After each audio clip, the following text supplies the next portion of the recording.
Paper देने का तरीका है उसी में थोड़ा सा मॉडिफाई करें, थोड़े से चेंजेस करें ताकि हम ज्यादा स्कोर कर पाए।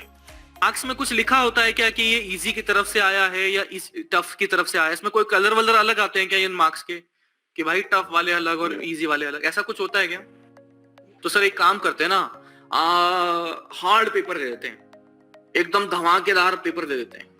इतने सारे लोगों के एक ही नंबर आ गए तो इन लोगों की रैंकिंग देने में बैंड बज जाएगी नेशनल टेस्टिंग एजेंसी की।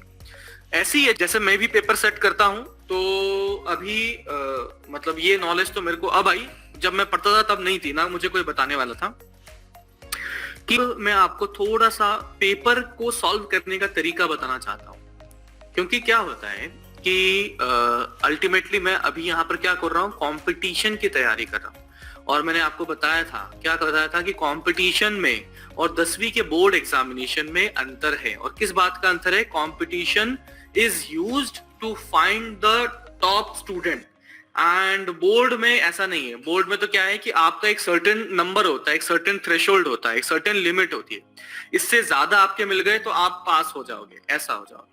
बोर्ड में आपके infinite number of students pass हो सकते हैं, कंपटीशन में क्या इनफाइनाइट नंबर ऑफ स्टूडेंट्स कभी पास हो सकते हैं? नहीं हो सकते। ये बेसिक डिफरेंस समझ में आ गया अपने को?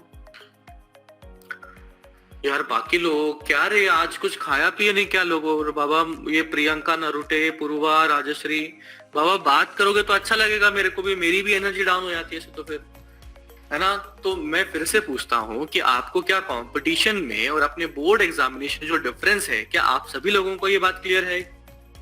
हाँ सर। ओके तो अब देखिए कि आपको शायद पता हो कि जैसे अपन क्रिकेट की बात करें तो क्रिकेट में भी क्या होते हैं, टूर्नामेंट्स होते हैं। टूर्नामेंट भी बेसिकली है क्या, कंपटीशन ये है कि कौन फाइनली जीत के आता है। तो टूर्नामेंट में क्या होते हैं, कोच होते हैं कि जब अपना बैटिंग कोच है, बॉलिंग कोच है, हेड कोच है, तो उनका काम क्या होता है कि उनका काम है पहले तो बैटिंग बॉलिंग बताना और दूसरी काम की स्ट्रैटेजी बनाना कि किस तरह से स्ट्रैटेजी हम करने वाले हैं, किस स्ट्रैटेजी को फॉलो करके आज इस मैच में हम खेलेंगे और किस तरह से हम ज्यादा से ज्यादा रन बनाएं या ज्यादा से ज्यादा विकेट लें या कम से कम रन दें बॉलिंग करते टाइम में। उसी प्रकार से जैसे मैं इस कंपटीशन की बात करूं तो मैं आपका कोच हूं, तो बाबा यहाँ मैं एक स्ट्रैटेजी की बात करना चाहता हूं जो आपके 2 साल में बहुत बहुत एक्सट्रीमली इंपॉर्टेंट रहने वाली है। क्यों? क्योंकि अभी जो मैच खेलने का तरीका है, यानी कि आपका जो एग्जाम देने का तरीका है, हो सकता है किसी का सही हो, किसी हो सकता है किसी का गलत हो, तो उसी बारे में मैं बात करूंगा। देखिएगा ये जो तरीका मैं बताऊंगा ये इंपॉर्टेंट तब और बन जाएगा जब हमारे पास में सिलेबस बढ़ता जाएगा। सिलेबस बढ़ता जाएगा तो difficulty level of the paper भी इंक्रीज होता जाएगा। तो ये स्ट्रैटेजी डिफिकल्ट सिचुएशन में आपको बहुत ज्यादा मदद करेगी। ये स्ट्रैटेजी डेफिनेटली आपके स्कोर में कम से कम 10% का इंप्रूवमेंट कर देगी, है ना? मैं नॉलेज की बात नहीं कर रहा हूं कि ज्यादा पढ़ो ऐसा नहीं कह रहा हूं, नो। मैं क्या बात कर रहा हूं कि हम जो पेपर देने का तरीका है उसी में थोड़ा सा मॉडिफाई करें, थोड़े से चेंजेस करें ताकि हम ज्यादा स्कोर कर पाए। तो चलिए सबसे पहले बात करते हैं, जैसे मैं फिजिक्स की बात करता हूँ, है ना, जैसे मैंने कर लिया, जेई के पेपर की बात कर लेता हूँ और उसी बात को आप अपने नीट के पेपर में भी यूज कर सकते हैं। मतलब मैं जेई का एग्जांपल ले लूंगा क्योंकि बार बार जेई बोलूंगा तो उसी के रिलेटेड रहेगा, जेई नीट में कंफ्यूजन ना हो। तो मैं जेई शब्द का इस्तेमाल करूंगा, जो लोग नीट वाले हैं नीट वाला समझ लें, है ना। मैं नीट वाला भी शुरुआत कर सकता हूँ, तो थ्रू आउट नीट की बात कर लेते हैं। चलो एक काम करते हैं, नीट की बात कर लेते हैं। जैसे नीट में मैं बताता हूं कि अपने पास फिजिक्स में अपने पास होते हैं 1 घंटे में सॉल्व करने के लिए 1 to 45 क्वेश्चंस। 1 to 45 क्वेश्चंस, यानी कि आपके पास 45 क्वेश्चंस हैं, एक क्वेश्चन के 4 मार्क्स हैं और उसके अगर एक आप गलत करेंगे तो -1 मार्क है। चलो ठीक है सर अगर मैं बात करूं क्या ये 45 प्रश्न का जो डिफिकल्टी लेवल है सभी का सेम होता है क्या? क्या कभी आपने फील किया है कि किसी सवाल में आपको ज्यादा टाइम लग रहा है? क्या कभी आपने फील किया है किसी सवाल में आपको कम टाइम लग रहा है? ऐसा कभी हुआ है क्या आपके साथ? हाँ सर। यस बिल्कुल हुआ है। ठीक है, और अभी जो अपना पास सिलेबस है उस सिलेबस के आधार पर जो पेपर बनते हैं उसके अकॉर्डिंग आपके लिए 3 घंटे सफिशिएंट हो जाते हैं। ना थोड़ा सा ज्यादा होता है ना थोड़ा सा कम होता है, बिल्कुल एकदम बराबर हो जाते हैं। लेकिन जैसे जैसे सिलेबस बढ़ता जाएगा, डिफिकल्टी लेवल और कॉम्प्लिकेशंस बढ़ते जाएंगे, तो आपको टाइम की कमी होगी, टाइम की कमी होने लगेगी, और उस समय में ये स्ट्रेटेजी काफी महत्वपूर्ण होगी। अभी तो क्या है कि आपको हो सकता है कि जितने सवाल करने हैं उसके लिए सफिशिएंट टाइम मिल रहा होगा, लेकिन जैसे जैसे इवेंचुअली अपना सिलेबस आगे बढ़ेगा, वैसे वैसे आपको वो समझने में दिक्कत होगी कि पेपर में टाइम कम होने लगेगा, है ना। पेपर में जो अपने 3 घंटे होते हैं वो कम होने लगेंगे, और इस स्ट्रैटेजी की मदद से हम लिमिटेड टाइम में मैक्सिमम आउटपुट कैसे निकालें उसकी बात करेंगे। तो मैं करता हूं कि यार 45 क्वेश्चंस थे, तो सभी के सभी क्या सिंपल क्वेश्चंस थे क्या? क्या सिंपल क्वेश्चंस थे क्या? नहीं थे। क्या सभी के सभी टफ क्वेश्चन थे क्या? नो नहीं थे। तो हर एक पेपर की बात करें तो वहां पर कोई ना कोई सिंपल प्रश्न होगा, कोई ना कोई मीडियम प्रश्न होगा, और कोई ना कोई हार्ड प्रश्न होगा, है ना। जैसे मैं भी पेपर सेट करता हूं, तो अभी मतलब ये नॉलेज तो मेरे को अब आई, जब मैं पढ़ता था तब नहीं थी ना, मुझे कोई बताने वाला था कि कोई भी पेपर सेट करना हो, सारे सवाल सिंपल नहीं कर सकते। सोचते हैं क्यों नहीं कर सकते, सोचते हैं क्यों नहीं कर सकते, ठीक है। तो देखो क्या है कि नीट का पेपर है, नीट के पेपर में बैठने वाले लगभग 10 लाख लोग हैं। 10 लाख लोगों में से शुरुआत के 1 से 1.5 लाख बच्चे काफी सिंसियरली मेहनत कर रहे होंगे, फिर उसके बाद में लगभग 1.5 लाख से लेकर 5 लाख के बच्चे ऐसे होंगे जो थोड़ा सा एवरेज मेहनत कर रहे होंगे, और 5 लाख से 10 लाख तक के ऐसे बच्चे होंगे जिनको बस पेपर का फॉर्म भर दिया, मम्मी ने बोला था इसलिए वजह से पेपर में देने आ गए। तो सिंपल प्रश्न अगर सारे के सारे 45 प्रश्न सिंपल दे दिए, इजी दे दिए, तो होगा क्या कि हमारे जो शुरुआत के 1.5 लाख बच्चे थे, क्या वो सिंपल प्रश्न कर लेंगे? बिल्कुल कर लेंगे। क्या हमारे जो 1.5 लाख से 5 लाख के बच्चे थे, वो मीडियम वाले बच्चे, क्या वो कर पाएंगे पेपर? चांसेस हैं कि काफी हद तक वो कर लें। और इनफैक्ट जिन लोगों ने इतनी सिंसियरिटी से पढ़ाई नहीं करी थी, हो सकता है उन लोगों में से भी कोई अच्छा पेपर करके आ जाए। तो यहां पर सिंपल पेपर दे दिया तो सभी के मार्क्स ज्यादा आने की संभावना है या कम आने की संभावना है?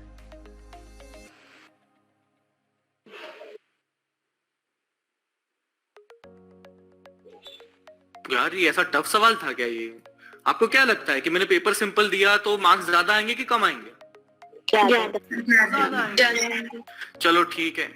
अब ऐसा सोचो कि हमारे पास में नीट के लिए 10,000 रैंक बनानी है, 10,000 रैंक बनानी है, और 10,000 रैंक बनानी है, तो अभी मेरे पास में जो पेपर था उसमें 720 मार्क्स का पेपर होता है, और ऐसा हो गया कि 720 पर ही 3 लोग आ गए, 719 पर ही 10 लोग आ गए, 718 पर ही 1,000 लोग आ गए, और 717 पर ही कुछ मान लो कि 3,000 लोग आ गए। हो सकता है ना कि अगर पेपर आपने इतना सिंपल बना दिया कि भाई ये ऐसा कुछ बन गया, है ना। फॉर एग्जाम्पल है, ऐसे दिल पे मत ले लेना एग्जैक्टली यही नंबर, कि पेपर इतना सिंपल बना दिया कि इस प्रकार से हो गया। अच्छा, आपको पता होगा कि नीट में रैंक बनती है, जेई में रैंक बनती है, तो अगर इतने सारे लोगों के एक ही नंबर आ गए तो इन लोगों की रैंकिंग देने में बैंड बच जाएगी नेशनल टेस्टिंग एजेंसी की। ऐसी एजेंसी जो ये पेपर कंडक्ट करवाती है, उसको अपना ये रैंकिंग देने में प्रॉब्लम हो जाएगी। शायद आप समझ पा रहे होंगे ये बात, ठीक है ना। शायद आप ये समझ पा रहे हैं कि यार रैंकिंग देने में उनको दिक्कत हो जाएगी। बड़ी ऑब्वियस सी बात है कि यार रैंक कैसे दे पाएंगे फिर, कि यार मतलब मान लो कि इसको रैंक नंबर 1 था, इसको रैंक नंबर 2 था, इसको 3 था, तो रैंक नंबर 3 की जगह यहाँ पर 1,000 लोग बैठे हुए, रैंक नंबर 4 की जगह यहाँ पर 3,000 लोग बैठे हुए, मतलब उसमें रैंकिंग कैसे हो पाएगी? उसमें जो हमारा कॉलेज की सीट थी वो किसको दे पाएंगे? ये कर पाना काफी मुश्किल हो जाता है। ठीक है सर, इसका मतलब सीधा सीधा सिंपल पेपर नहीं दे सकते। ओके, चलिए सर बात करते हैं हार्ड पेपर की। तो सर एक काम करते हैं ना, हार्ड पेपर दे देते हैं, एकदम धमाकेदार पेपर दे देते हैं। चलो ठीक है, धमाकेदार पेपर दे दिया तो क्या हो जाएगा?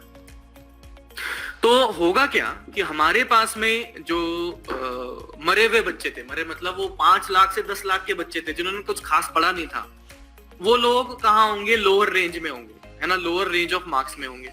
चलो ठीक है, और जो हमारे मीडियम वाले बच्चे थे, यानी कि 1.5 लाख से लेकर 5 लाख वाले बच्चे जो मीडियम तैयारी करते हैं, वो आपके पास में क्या हो जाएंगे, वो भी यहाँ पर लोअर रेंज ऑफ मार्क्स में आएंगे। और जिन्होंने अच्छी तैयारी करी है, वो हो सकता है कि कोई 710, 715, 720 मार्क्स लेके आए, और फिर धीरे धीरे धीरे यहाँ पर क्या हो जाएगा, गैप बढ़ता जाएगा, कि मतलब हो सकता है 720 मार्क्स पर एक बच्चा हो, फिर हो सकता है 711 मार्क्स पर दूसरा बच्चा हो, फिर हो सकता है कि 708 मार्क्स पर तीसरा बच्चा हो, और हो सकता है कि अपने पास फिर सीधा 680 मार्क्स पर चौथा बच्चा हो। आप समझ पा रहे हैं, क्योंकि डिफिकल्टी लेवल ज्यादा है। तो जिसने बहुत ज्यादा अच्छे तरीके से पूरे डेडिकेशन से मेहनत करी, उसके लिए तो वो पेपर कोई दिक्कत नहीं करेगा। लेकिन जो इससे थोड़ा लोअर रेंज के हैं, उनके लिए वो बहुत दिक्कत कर देगा। तो होगा क्या ना, कि जो लोअर रेंज के मार्क्स होंगे, जैसे मान लो कि मैंने कह दिया 300 मार्क्स, तो 300 मार्क्स पर हो सकता है कि 10,000 बच्चे बैठे हों। क्यों? क्योंकि यार पेपर टफ था, तो कई लोगों के कम मार्क्स आए, इस वजह से 300 मार्क्स पर मेरे पास में बहुत कम ज्यादा बच्चे मिले। हो सकता है 301 पर मुझे, हो सकता है कि 15,000 बच्चे मुझे मिल गए। मतलब जो सिचुएशन यहां हो रही थी, बस नंबर ज्यादा थे। इस बार क्या हो रहा है, बस नंबर कम है और भीड़ भड़का यहां पर हो रखी है। क्या आप समझ पा रहे हैं? हाँ सर। तो यहाँ पर जो कंपटीशन एग्जामिनेशन का पर्पस है, वो है अच्छे बच्चे को सेलेक्ट करके अच्छे कॉलेज में एडमिशन देना। वो पर्पस फुलफिल नहीं हो पाएगा। क्यों? क्योंकि यार यहाँ पर रैंकिंग देने में उनकी बैंड बच जाएगी। तो इसका मतलब क्या सीधा सीधा हार्ड पेपर देना पॉसिबल है?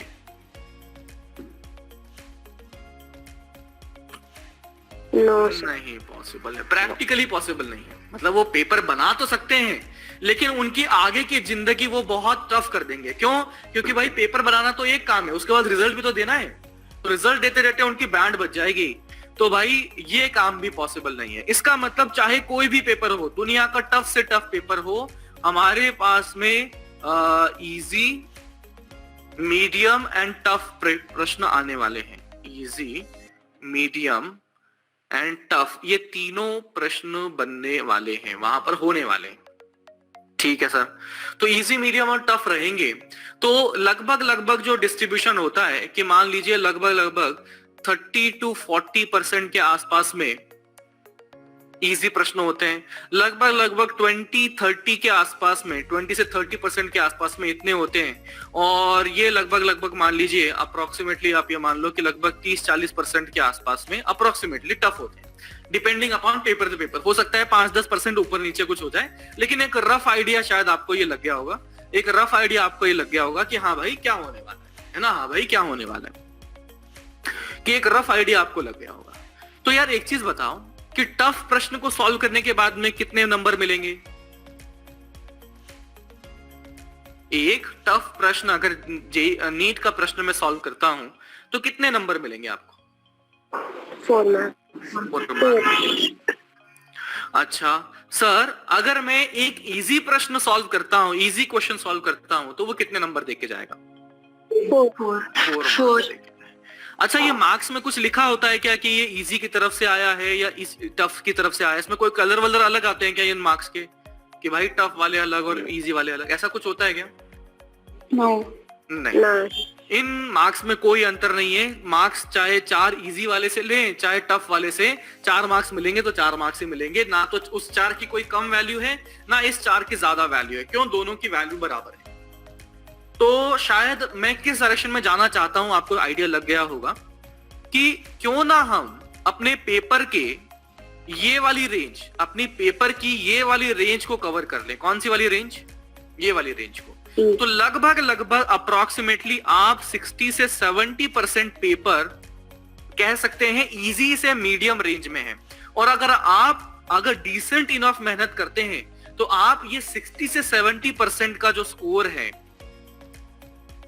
वो कर सकते हैं, आसानी से अचीव कर सकते हैं। ध्यान रखना, इजी सवाल और मीडियम सवाल लिए हैं, इसको टाइम कम लगता है और आउटपुट 4 नंबर का ही देता है। अब आप खुद सोचिए कि मैं अगर 720 का 70% अगर निकालता हूं, मैं अगर 720 का 70% निकालता हूं तो कितने नंबर आ जाएंगे? लगभग लगभग बता दो। अप्रोक्सीमेटली ये 500 मार्क्स के आसपास में कुछ बनेगा। अप्रोक्सीमेटली ये 500 मार्क्स के आसपास में कुछ बनेगा। शायद आप ये समझ पा रहे हैं कैलकुलेशन कि अपने पास टोटल पेपर था वो 720 का था, उसमें से 70% मार्क्स अगर आते हैं तो अप्रोक्सीमेटली 500 के आसपास में आपके मार्क्स आते हैं। 500 इज डिसेंट इनफ स्कोर। लेकिन अभी आपके पास हार्ड प्रश्न भी है और इसी के बेसिस पर रैंकिंग डिसाइडर होता है। ये रैंक डिसाइडिंग क्वेश्चंस होते हैं। तो यार मेरा जो पेपर करने का स्ट्रैटेजी जो अभी तक मुझे समझ में आया है कि कैसे करना चाहिए वो ये है। मान लीजिए फिजिक्स का पेपर खोला, फिजिक्स में आपके पास पेपर है 1 2 3 4 5 6 7 8 9 10 इस तरह से क्वेश्चंस हैं। क्वेश्चन को पढ़ा तो क्वेश्चन को पढ़ने के बाद में पहली बात कि ऐसा मान लीजिए क्वेश्चन पढ़ा तो आपके दिमाग में आया अरे यार ये ऐसा था, वेक्टर दिया है, वेक्टर ए वेक्टर बी और उसका एंगल दे दिया है और रिजल्टेंट पूछा है। तो जैसे ये दिमाग में पिक्चर क्लियर हो गई तो आपको समझ में आ जाएगा कि क्या करने वाले हैं और क्या करने वाले हैं। वो बात समझ में आ गई तो आपको ये भी समझ में आ जाएगा कि कैसे कैसे इसको सॉल्व किया जाए, कैसे इसे और बेटर सॉल्व किया जाए। ओके, तो इसका मतलब आप उस सवाल को जैसे ही पढ़ेंगे आपके दिमाग एकदम दौड़ने चालू हो जाएगा, एकदम आप रिजल्ट तक पहुंचने की कोशिश करेंगे। इसका मतलब उस सवाल को एकदम धमाधम वहीं से कर लो, धमाधम, उसको छोड़ना ही नहीं है, एकदम मस्त कर दो वहीं के वहीं, उसको छोड़ना ही नहीं है, वहीं खत्म कर दो उस बेचारे को। ठीक है सर। क्वेश्चन नंबर 2 पढ़ा, ऐसा ही मजा आ गया, अरे वाह क्या दे रखा है, इनिशियल वेलोसिटी दे रखी है और मेरे पास एक्सेलरेशन दे दिया, पूछा है वेलोसिटी फाइनल। अरे यार ये तो v = u + at था, अभी कर देते हैं, चलो एकदम हाथों हाथ यहीं पर ही कर दिए। चलो very good sir, very good sir. अच्छा तीसरा पढ़ा, बाउंसर गया, शू, कुछ पता ही नहीं लगा भाई करना क्या है, इसमें क्या दिया है वो भी नहीं पता लगा और क्या करना है वो भी नहीं पता लगा। इसका मतलब उससे लड़ने नहीं बैठना, उससे लड़ने नहीं बैठना। क्यों? क्योंकि भैया उससे आगे वाला, या शायद हो सकता है उससे आगे वाला, या हो सकता है उससे आगे वाला आपको आसानी से 4 मार्क्स देने के लिए बैठा हुआ है। लो भाई मेरे 4 मार्क्स लेके जाओ। तो इस पहलवान से क्यों लड़ना भाई, पहलवान से लड़ोगे तो मर जाओगे। क्यों ना हमारे पास यहाँ पे जो लल्लू पंजू बैठे हैं, पहले उन सभी लल्लू पंजू को एक साथ खत्म करके आए। तो यहां पर पहला काम क्या होना चाहिए कि ऐसे सीक्वेंस में जब आप सवाल करना चालू करेंगे, इसका मतलब यह है कि भाई जो सवाल आपने पढ़ा और एकदम से क्लिक कर गया तो वहां पर आप सॉल्व कर लीजिए, वहां पर आप सॉल्व कर लीजिए। और अगर सवाल पढ़ा और क्लिक नहीं किया और भाई साहब कुछ पता ही नहीं लगा, आसपास हवा भी नहीं लगी, तो उस सवाल को वहां पर कुछ मार्क कर दीजिए, है ना, वो मार्क फॉर रिव्यू आता है ना, ऐसा कुछ वो ऑप्शन आता है अपने पास में उसमें ऑनलाइन पेपर में, तो मार्क कर दीजिए। तो मार्क कर दोगे तो वापस आके इसको देख सकते हो जब अपना टाइम बचेगा। तो इस तरीके से होगा क्या कि हमारे पास में जो इजी सवाल थे, जो लगभग 30-40% थे, वो हम कर लेंगे पहले ही गो में, पहले ही राउंड में। दूसरी बात मैं आपको बता दूं कि मान लीजिए आपने क्वेश्चन नंबर 7 पढ़ा, यार सर समझ में तो आ रहा है कि हल्का फुल्का समझ आ रहा है, हो सकता है मैं पेन चला लूं तो उसको सॉल्व करके हो सकता है कि अपना काम बन जाए, तो करो ना भाई। तो इसको जैसे ही पेपर को सॉल्व किया, पेपर को चालू किया, तो यहां पर आपके पास में एक क्वेश्चन आया तो उसको सॉल्व करने का प्रयत्न करो, ट्राई करो, और आगे जाके हो सकता है वो आपसे सॉल्व हो जाए और आंसर मैच कर जाए। वेरी गुड, बल्ले बल्ले। बाय चांस अगर आंसर मैच नहीं किया, लेकिन आपको लगता है कि यार ये चीज काफी सिस्टमैटिकली अगर मैं फिर से करूं तो हो सकता है आ जाए, तो यहां पर इस सवाल को, है ना, इस सवाल को वापस से देखने के लिए अपन मार्क कर लीजिए, कॉपी में मार्क कर लीजिए, जहां पर भी आप वो सॉल्व करते होंगे ना, रफ वर्क करते होंगे, उसको मार्क कर लीजिए। एक बात मैं आपको बताना चाहता हूं कि बाबा इस प्रकार से जब हमने चूज कर लिए इजी वाले पेपर प्रश्न और हमारे मीडियम वाले प्रश्न, तो अप्रोक्सीमेटली लगभग 50-60-70% के आसपास में इस रेंज में आप जाएंगे। एग्जैक्टली तो कैसे बताऊंगा, वो तो पेपर टू पेपर वेरी करेगा, लेकिन एक रेंज आपके पास आ जाएगी कि यार 50 से 70% मार्क्स के आसपास में मैंने अपने आप को कवर कर लिया है, सिक्योर कर लिया है। फिर आता है कि अपने पास रिमेनिंग टाइम, जैसे मान लो कि आपने ये कर लिया, फिर मान लो कि भाई आपने एक क्वेश्चन वो किया था कि मैंने सॉल्व किया, आंसर मैच नहीं किया, जो टाइम बच गया है उस क्वेश्चन के पास जाओ। उस क्वेश्चन के पास जाओगे तो इसका मतलब उसकी कैलकुलेशन को देखना पड़ेगा, और कैलकुलेशन अगर आपने एकदम कचरा कर रखी है, कचरा मतलब जैसे आपके पास में जो पेपर होता है A4 साइज का पेपर, A4 साइज के पेपर में ऐसे बीच में लाइन बना दो और लाइन बना के यहाँ पर ये ऐसे ऐसे कर दो, ये नंबर 2, फिर यहाँ ऐसे ऐसे कैलकुलेशन कर लो, फिर यहाँ पर नंबर 3 फिर कैलकुलेशन कर लो, नंबर 4 फिर कैलकुलेशन कर लो। जमा जमा के करने की जरूरत नहीं है, नो। फिर क्या जरूरत है सर कि भाई अपने पास सारी जो भी कैलकुलेशन है एक जगह पे हो जाए। अदरवाइज होगा क्या कि पेपर में आपने एक कैलकुलेशन कहीं और कर ली, दूसरी कैलकुलेशन कहीं और कर ली, तीसरी कैलकुलेशन और कहीं और कर ली, तो वापस जब आप रिवाइज करने या उस सवाल को देखने आओगे तो वहां पर बैंड बज जाएगी, ढूंढते ढूंढते वहां पे 5 मिनट वैसे ही निकाल दोगे, तो प्रेशर में आ जाओगे।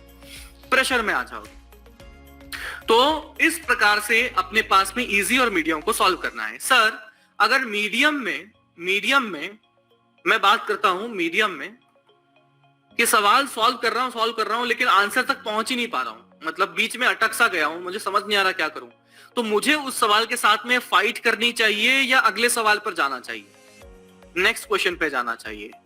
तो आंसर इज कि होता क्या है कि मान लीजिए आपने एक पेपर सवाल को 2 मिनट 3 मिनट 4 मिनट दे दिए और वो सॉल्व नहीं किया, तो चांसेस हैं कि वो आगे भी सॉल्व ना हो, और अगर आपने उसको 4 मिनट और एक्स्ट्रा दे दिए तो आपके टोटल 8 मिनट वो ले चुका है और आउटपुट उसने कुछ नहीं दिया, तो आपका मेंटल प्रेशर कुकर बन जाएगा, और वहां पर आपने भले ही वो सवाल छोड़ दिया लेकिन अगले सवालों में उसका इंपैक्ट आपको दिखने लगेगा, तो मेक श्योर कि हमारे पास में ये जो ऐसे अगर कहीं अटक जाते हैं, कहीं पर ऐसे प्रॉब्लम आ जाती है, तो उस पर कुछ मार्क कर लीजिए कि यार लिख लीजिए कहीं पर नंबर, और बाद में जब पेपर के सॉल्व करते करते आपका टाइम बच गया है तो उसको फिर फाइट कीजिएगा। फिर ये दोनों चीजें हो गई, क्या हो गई, एक तो इजी वाला कर लिया, एक मीडियम वाला कर लिया, बचा कौन?